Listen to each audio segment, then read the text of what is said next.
Muy buenos días, queridos amigos, amigas, bienvenidos a su programa Hablando de Política de Salud.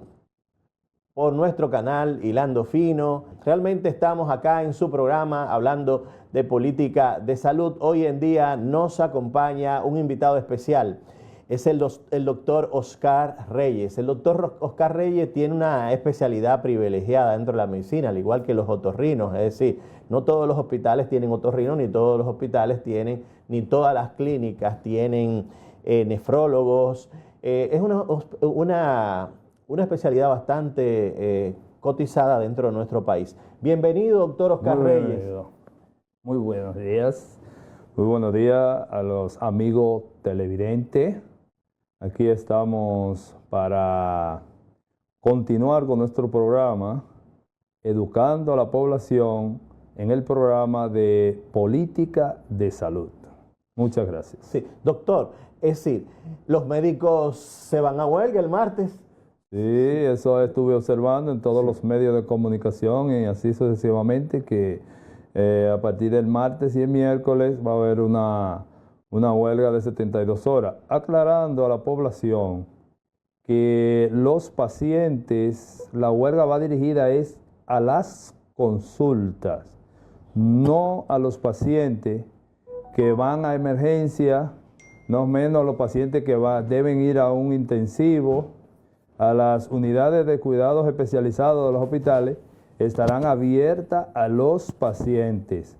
Solo son vuelvo y repito, la población de pacientes que van a una consulta. A eso que va dirigida la huelga. Sí, realmente, doctor, es decir, vemos que, por ejemplo, en este país, los sueldos de las personas, no solamente los médicos, sino que realmente no hay una tasa de recompensa con relación a los niveles de inflación. Es decir, es lógico que los sueldos siempre serán precarios por el hecho de que si tú lo calculas con relación a la calidad de vida que debe tener un médico y con relación a la canasta básica, cuando tiene una canasta básica en 45.100 pesos aproximado, es decir, no le vas a poner el 39.000 por el hecho de que un médico no va a vivir en una casa que le cueste su alquiler 5.000 pesos. Es decir, ni va a vivir asignado como viven esas personas que ganan 39.000 pesos, donde viven en un lugar, una casa que es un espacio y medio, donde viven el padre, la esposa, 4 hijos y la suegra, 7 personas, donde hay hacinamiento, hay violencia, hay tantos problemas. Ahora, con relación al caso de los médicos, vamos a ver un video bastante interesante sobre unas declaraciones que dio el presidente Hipólito Mejía y también cómo se expresan los medios de comunicación con relación a este tema. Es decir, hay mucha gente que cumple. Hay mucha gente que cumple sus horarios, es decir, eso es algo que es inherente a la persona, no a la entidad. Ahora, en otros países hay mecanismos. Pero ¿qué pasa? Que los que cumplen su horario tradicionalmente lo que ocurre es que pagan por los que no cumplen. Por ejemplo, hay hospitales de la periferia, por ejemplo, esos hospitales de Juan Adrián, de Piedra Blanca, usted se entera, hospital, por ejemplo, en Bonao, se entera que el pediatra, porque él es, vamos a suponer, diputado, no va. Pero también el cardiólogo, que por ejemplo, y todos esos viejitos que bajan de la montaña, de esas montañas de Juan Adrián, tradicionalmente van a su consulta de cardiología y que ocurre que el cardiólogo no está y se aparece a las 2, a las 3 de la tarde y todos esos pacientes descompensados, y eso hay que aceptarlo. Y otros, por ejemplo, que tienen 30 años y tienen que estar a las 7 de la mañana, a las 7, a las 8 de la mañana y llegan al mediodía, pero no son la mayoría. Es decir, dentro de nuestro sistema de salud hay mucha gente que cumple con su horario, que tienen aquella vocación de servicio, pero también terminan pagando por aquellos que realmente algunas veces violan la norma, pero el violar la norma entra dentro de lo que es el aspecto ético. El hecho de usted ser correcto, incorrecto, ser justo, injusto, ser una persona honorable, honesto, ser un corrupto, eso es inherente a la persona, pero no lo podemos generalizar a toda la clase médica, porque con toda la mayor certeza que la mayor parte de la población médica son personas honestas. Vamos a ver el próximo video para ver cuáles son las opiniones que se están manejando a nivel de opinión pública. Espérate, un que paro, el gobierno... un paro nacional 12, 13 y 14 de este mes. Sí, pero ellos alegan que el gobierno no le cumplió. Waldo Ariel Suero dice que no le ha cumplido. Pero tú escuchaste lo que dijo Hipólito. ¿Qué dijo el señor Hipólito Mejía, el expresidente de la República, Hipólito Mejía Domínguez, dijo en el día de hoy que a los médicos hay que bajarle el sueldo. Ah, pero así no. Hay que bajarle el sueldo porque La los ley médicos no contempla, la porque ley los no médicos contempla que usted pueda reducir el sueldo a ningún empleado. porque los médicos no cumplen. Usted lo puede cancelar. Los médicos no cumplen horarios en los hospitales. Bueno, ahí voy. Espérate. Dice Hipólito. Ahí yo le doy la razón al señor Hipólito Mejía. En ese aspecto. No de rebajarle el sueldo. Porque aquí la ley no lo permite. Y a Waldo Ariel Suero que no joda. No, que Waldo Ariel Suero jode demasiado. Excúsame el término y me excusan. Jode demasiado. Dijo Hipólito, Aquí hay médicos, señores.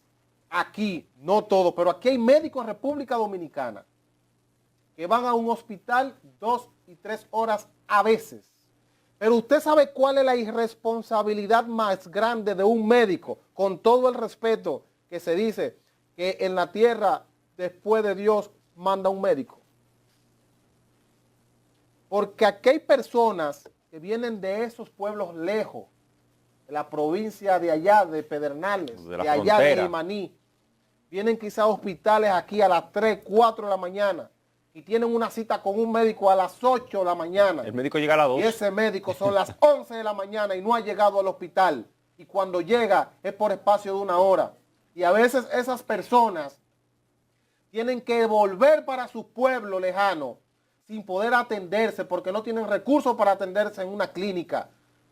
Y esos médicos abusadores, muchos de ellos, no cumplen con un horario.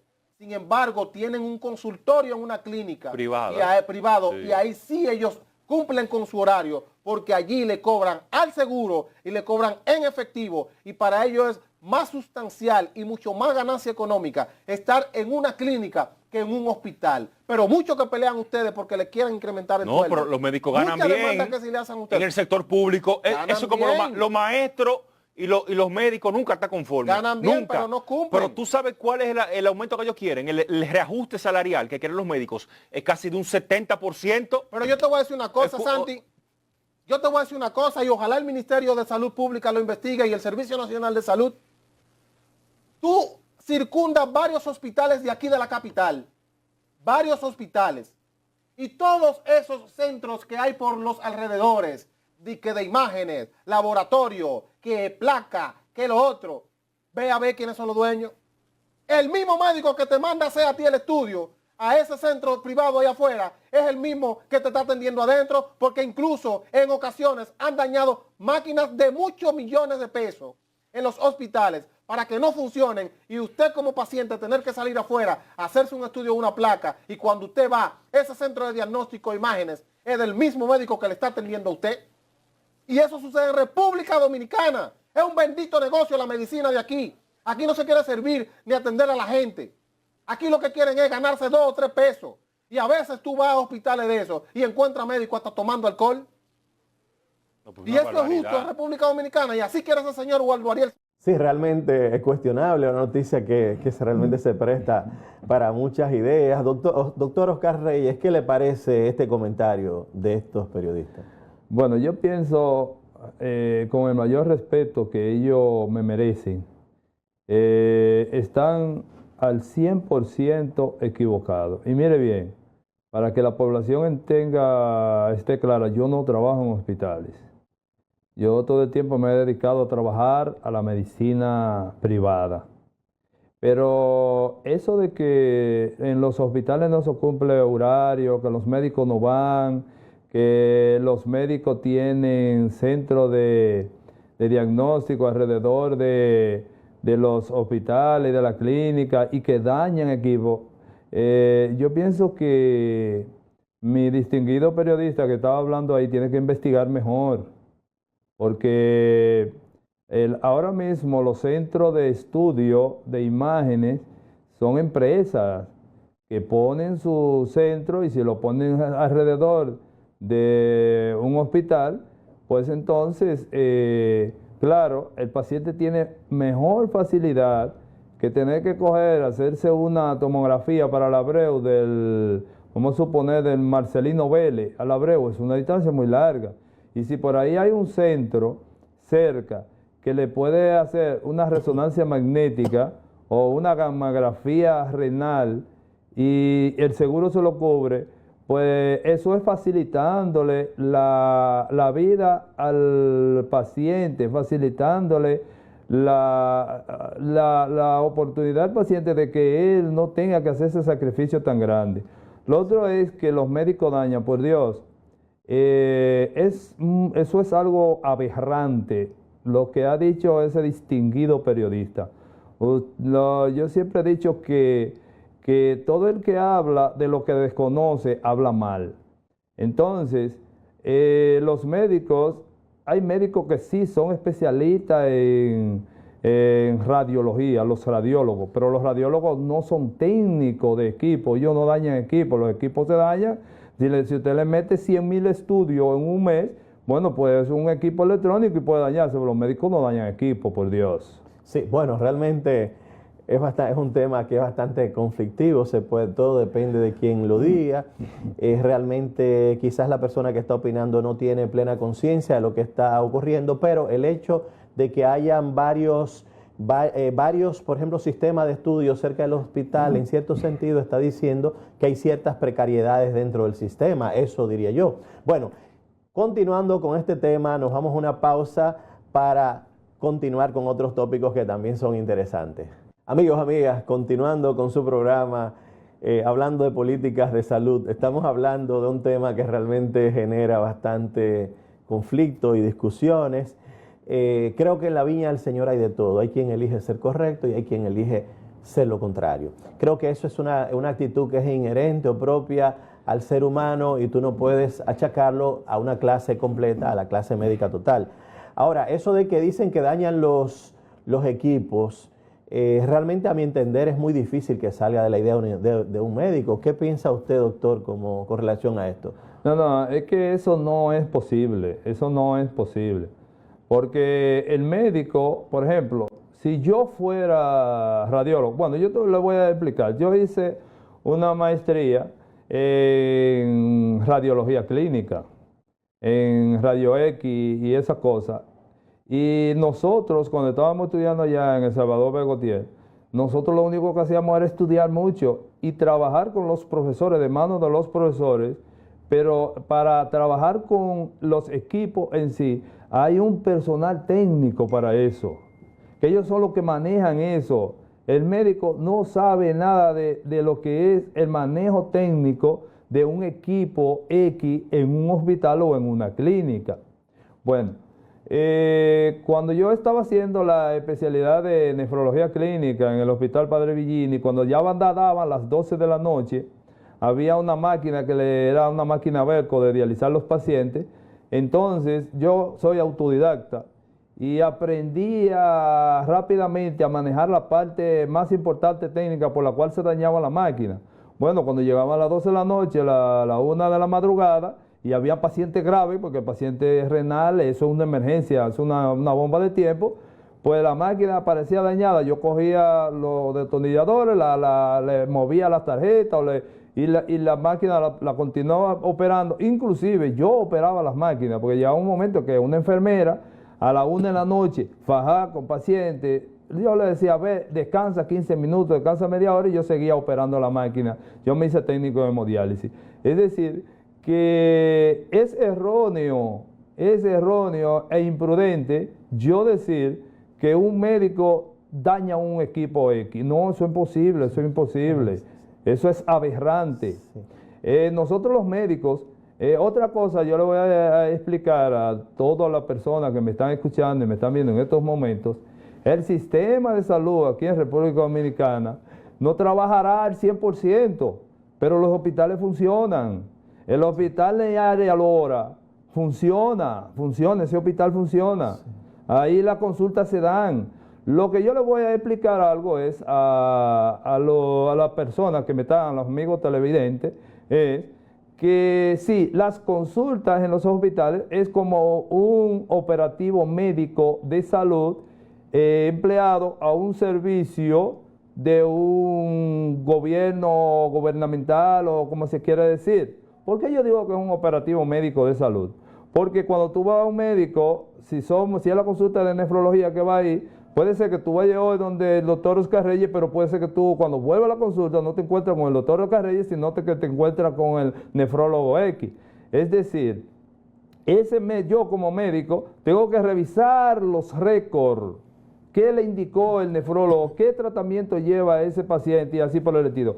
Pero en República Dominicana el sistema de salud, las consultas, los hospitales, con sus precariedades, funcionan. Aquí funciona. De eso yo estoy seguro. Sí, no, realmente es decir, concuerdo con usted en el sentido de que realmente nuestros hospitales funcionan, de que es muy difícil, por ejemplo, desde el punto de vista humano, de que un médico jamás por su formación va a dañar un equipo. Ahora, cuando un equipo se daña, hay que ver la causa, es decir, se dañó espontáneamente, ¿qué ocurrió? Es decir, realmente hay que investigar. Creo que acá no hay ese sistema de régimen de consecuencias. Por ejemplo, en Sudamérica existen algunas islas, hay hospitales que tienen todo, es decir, hay centros, islas de poder dentro del sistema de salud, que funciona, que cuando no hay un medicamento es porque existe otro mejor.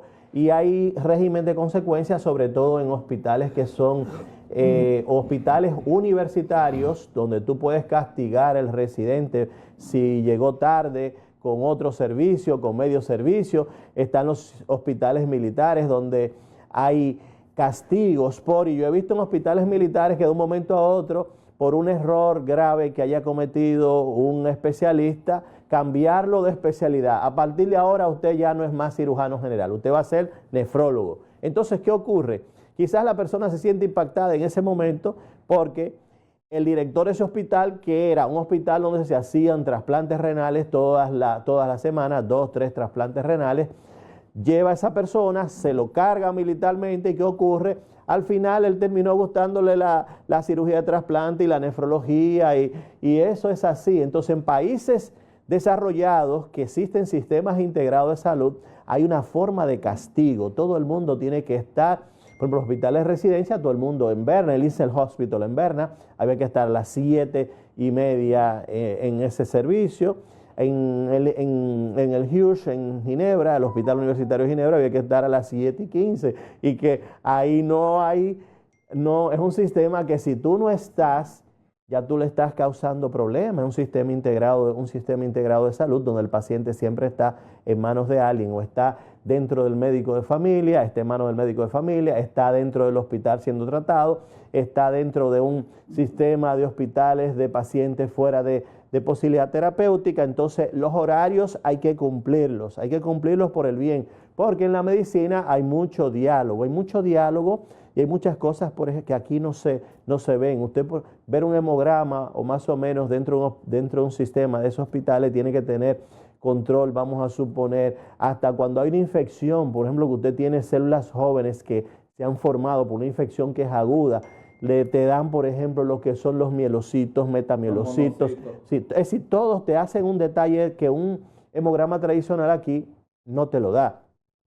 Tienes, por ejemplo, el paciente siempre en tus manos, al dedillo tiene que sabértelo cómo está todas sus pruebas de su coagulación, en cuánto debe mantenerse, por ejemplo, un INR, o por ejemplo, una pruebas de coagulación importante, el TAP, es decir, el tiempo de protrombina, el tiempo de protromboplastina parcial, tienes que tenerlo al dedillo porque, sí, claro, porque hay mucho diálogo, hay mucha discusión, hay mucha interacción de especialidades, que eso acá quizás no es tan eficiente como allá. Allá tú tienes que estar, todo se escribe, los pacientes llegan, pero los pacientes llegan y tú tienes que hacerle es parecida al historial clínico que tú haces, pero allá es un poco más complejo, y al final también cuando el paciente se va, tú emites una carta de salida, Entonces, ¿pero qué pasa? Esa carta de salida tiene todos los detalles de todos los procedimientos, de todo lo que ese paciente se realizó dentro de ese centro hospitalario, por el hecho de que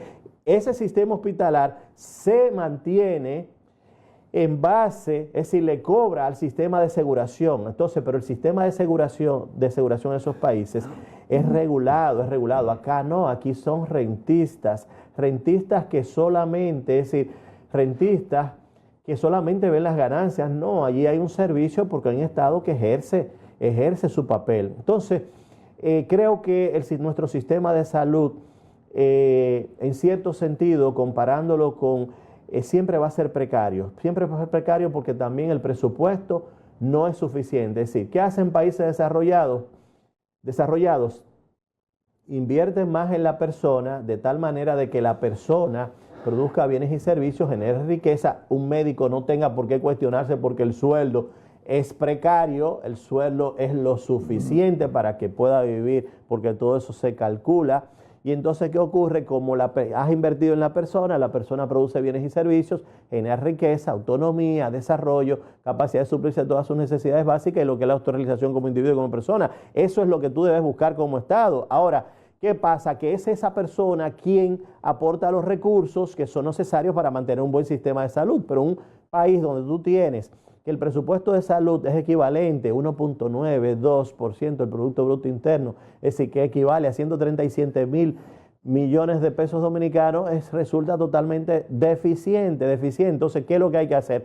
Eficientizar ese gasto, porque si, por ejemplo, el sistema de salud compra materiales, medicamentos y lo compra a través de intermediarios, muchas veces se da el hecho de que hay un político que autoriza, entonces le permite a ese intermediario que compra 10 y le venda a 100 al Estado. Entonces hay que eficientizar ese gasto. Hay que poner todo lo que es la administración de medicamentos y en manos de las monjas, porque las monjas demostraron ser eficientes, y sobre todo también hay que mejorar la calidad, el capital humano. Ellos forman a los estudiantes que tienen más de 85 puntos y el menos de 85 puntos son estudiantes que a nivel intermedio se decide van a suplir lo que son las necesidades del sistema productivo. ¿Cuántos ingenieros, cuántos, por ejemplo, técnicos en el área de la informática necesitamos, en programación, en diseño, en el área de agricultura? Mira el área de agricultura cómo está. En el área de agricultura tenemos 18.000 hectáreas con capacidad productiva y no están rindiendo lo que es la función social que deben ejercer, es decir, la función social que es la responsabilidad social, que es de producir alimentos y en grandes cantidades. Nosotros podemos convertirnos en un polo importante dentro de Sudamérica, dentro de América Central y el Caribe, en cuanto a la productividad de alimentos y suplir alimentos a todo Centroamérica y a todo el Caribe. Es decir, todo es posible. Entonces también, pero ¿qué hay que hacer? Para no vender esa materia prima con poco valor adquirido, hay que agregarle valor. Entonces tenemos que tener, los presidentes que hemos tenido han sido unos presidentes que ha sido el que más tiene, el que más dinero tiene, el que más recursos. Para tú tener una candidatura a una presidencia, tú tienes que tener recursos porque si no, tú no vas a ganar. Entonces, ¿qué ocurre? Pero también ocurre en Estados Unidos. Hay que ver que se gastaron una cantidad impresionante, 15.9 millones de dólares, 15.900 millones, es decir, casi 16.000 millones de dólares se gastaron en la campaña de Estados Unidos en las elecciones pasadas. Hay que ver, es la segunda, porque en el 2020 se gastaron cerca de los 19.000 millones de dólares. Es decir, entonces para llegar es verdad, hay que tener recursos, pero en estos países que adoptamos ser países que queremos seguir continuando con todas esas precariedades, no eligen al que tiene un proyecto de desarrollo, es decir, al que tiene un proyecto coherente de desarrollo futuro con relación a su país, no, eligen al que tiene más recursos. Mira lo que pasó en Dajabón con relación a nuestro compañero y amigo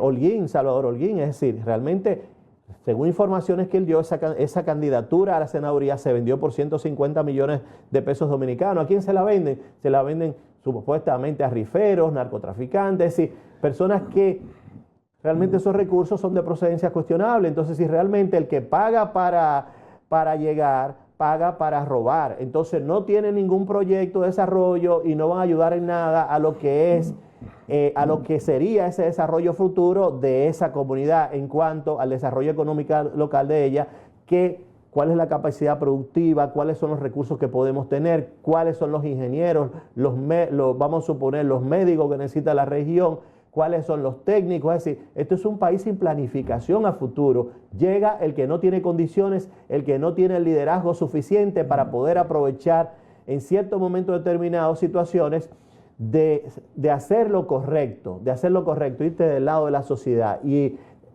llevar a esa sociedad a darse cuenta de que lo mejor es tomar ciertas conductas. Mire lo que pasó, por ejemplo, con el código, la reforma tributaria. Es decir, el gobierno, ante el temor de la sociedad, la rechazó, que era lo correcto, escuchar a la población, una vista pública abierta, una segunda vista pública sobre propuestas y una tercera vista pública sobre conciliación. ¿Cuántos temas pudieron haberse resuelto, por ejemplo, en cuanto a la generación de riquezas, en cuanto a los salarios, en cuanto a la estabilidad laboral, en cuanto hasta crear agencias de desarrollo económico en las comunidades, de crear, por ejemplo, zonas francas para estos jóvenes que la mayor parte ni están estudiando ni trabajando?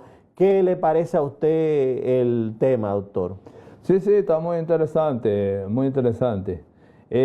Anoche yo estaba pensando que realmente el sistema en República Dominicana es muy atrasado, muy acomodado, o yo puedo decir otra palabra, muy manipulado. Entonces lo manipulan a beneficio de los que mejor se puedan beneficiar. En cuanto a la enseñanza en el sistema de salud en República Dominicana, ya se ha adecuado a los tiempos. Anteriormente, cuando a mí me tocó hacer especialidad en medicina interna, yo tenía que leerme el Harrison 3, 4 veces. Bueno, yo me he leído el Harrison 7 veces.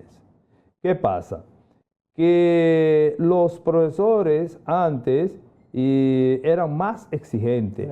Era muy exigente. Nosotros teníamos que entrar a las 5 de la mañana cuando nos tocaba ir a la casa a descansar a las 6 de la tarde, a las 8 de la noche, a veces a las 9.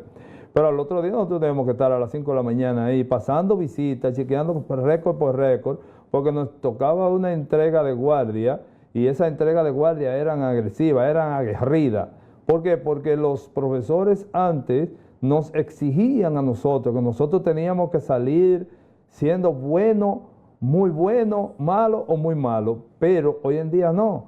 Hoy en día el estudiante se forma. Bueno, yo tuve recientemente una residente que me dijo de nefrología que ella no lee libros.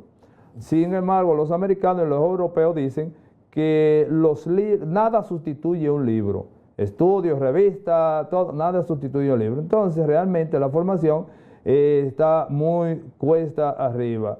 Hay algo que me llama mucho la atención, mucho, demasiado, y es que yo tengo unos niños que lo estoy enseñando a leer, lectura bíblica comprensiva, y me he dado cuenta algo que es terrible. Yo tengo 2 niños, puse 2 niños a leer, uno que está en 5º de la primaria y otro que está en 1º de bachillerato. Bueno, como le decíamos nosotros antes, no sé cómo se dice ahora porque tiene otro nombre, pero sí, él cae en 1º de bachillerato.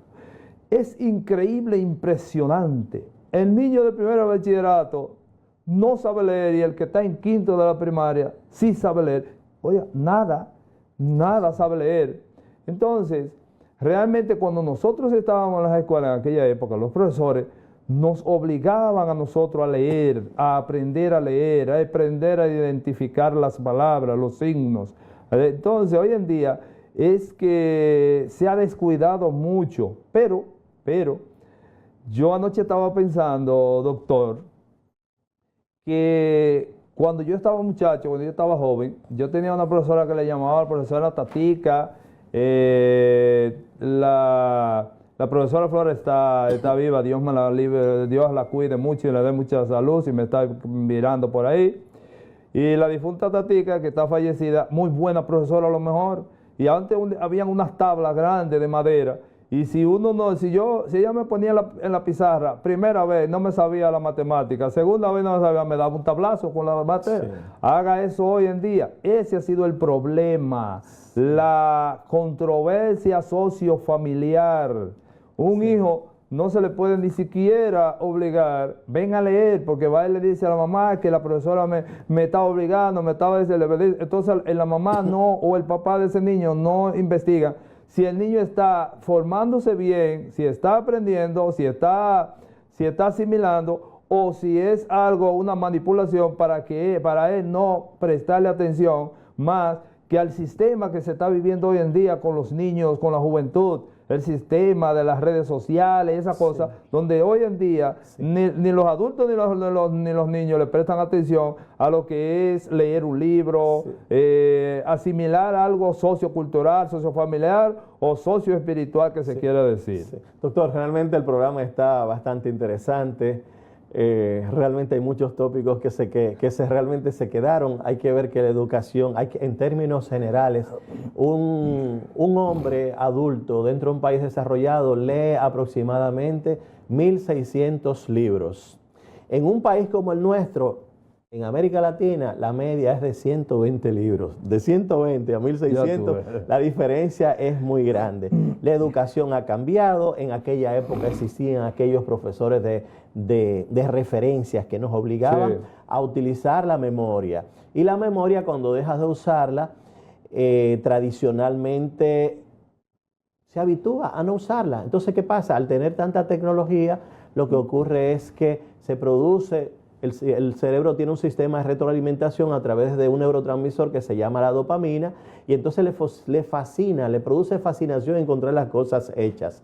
Pero aquel sistema que teníamos nosotros, 35 por 50, son 1.750, calculábamos, 35 por 10, 350, por 20, 700, por 40, 1.400, y le suman los otros 350 y son 1.750. Aquel sistema no lo tenemos, lo hemos perdido. Hay un déficit de atención. Los que dirigen la educación acá no conocen cómo se da ese sistema de aprendizaje del punto de vista estructural, del punto de vista estructural anatómico, del punto de vista histológico, cómo se da esa correlación de pensamiento, todo. Bueno, realmente hemos llegado al final de nuestro programa. Agradecemos la gentileza, la cortesía, la amabilidad de que hemos tenido de poder llegar a sus hogares, y será hasta una próxima entrega con otro programa. Le prometemos que la semana que viene vamos a hablar con el doctor sobre temas importantes de la nefrología, como es todos estos hábitos tóxicos y todas esas causas que están llevando a pacientes a tener problemas de insuficiencia renal. Gracias a ustedes por la gentileza y la cortesía, y será, como hemos dicho, hasta otra entrega hablando de política de salud.